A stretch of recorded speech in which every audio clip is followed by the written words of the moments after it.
वैसे देखा जाए तो कॉकरोच जनता पार्टी का शिक्षा और शिक्षा मंत्री के इस्तीफे को लेकर जो आंदोलन था वो अब लगभग खत्म हो चुका है। सीजेपी ने सरकार से जो भी मांगे की थी वो धीरे धीरे सरकार पूरी कर रही है। इवन धर्मेंद्र प्रधान ने अपने पद से इस्तीफा भी दे दिया है। तो देखा जाए तो इस प्रोटेस्ट को लेकर चर्चा करने जैसा कुछ नहीं रहा। लेकिन कुछ लोग हैं जो भारत को नीचा दिखाने का कोई भी मौका नहीं छोड़ते।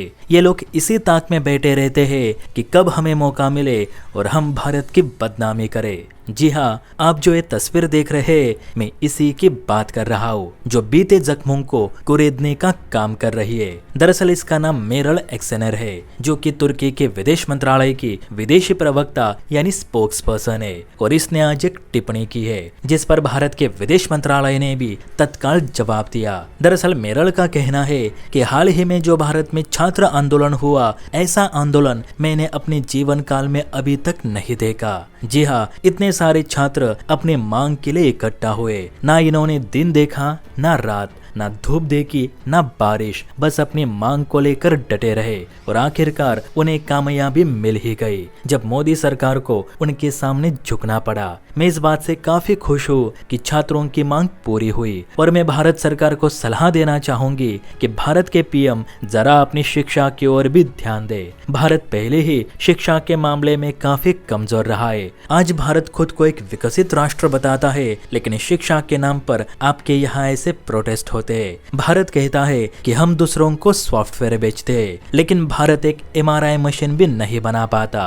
भारत ना सिर्फ एजुकेशन में पीछे है बल्कि मेडिकल, एविएशन, साइंस, टेक्नोलॉजी और एआई सब में पीछे है क्योंकि भारत में शिक्षा के नाम पर सिर्फ भ्रष्टाचार किया जाता है। मेरल ने यह भी कहा कि भारत से अच्छा तो पाकिस्तान है जहां कभी भी शिक्षा को लेकर प्रोटेस्ट नहीं हुए। हाँ, आजादी को लेकर पीओके में प्रोटेस्ट हो रहे लेकिन वो अलग बात है, लेकिन शिक्षा को लेकर कभी आंदोलन नहीं होते क्योंकि वहां भारत जैसी भ्रष्ट सरकार नहीं। अब इसके आगे भी मेरल ने बहुत कुछ कहा है जो बताना टाइम की बर्बादी है। अब इस पर जयशंकर साहब ने जवाब देते हुए कहा कि मेरल ये ना भूले कि वो जिस देश में रहती है वहाँ की सरकार लोगों को बोलने की आजादी तक नहीं देती। भारत में चलो लोगों को सरकार के किसी कार्य या प्रणाली से दिक्कत है तो वे सड़कों पर आकर बेझिझक आंदोलन तो कर सकते हैं, अपनी मांग सरकार के सामने रख सकते हैं, अनशन पर बैठ सकते हैं और सरकार उनकी मांगे सुन भी लेती है अगर वो हो। लेकिन तुर्की में ऐसा नहीं होता।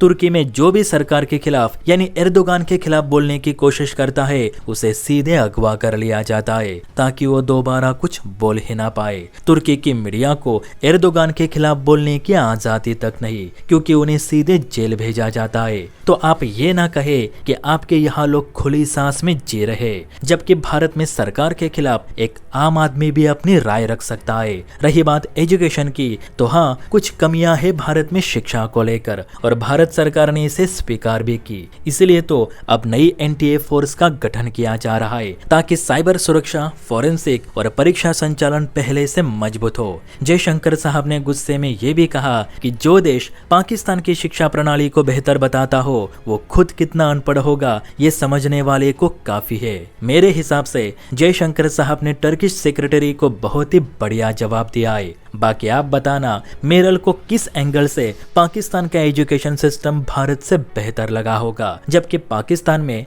आईआईटी, आईआईएम और एम्स जैसे विश्व स्तरीय संस्थान भी नहीं। इस पर कमेंट जरूर करें। जय हिंद।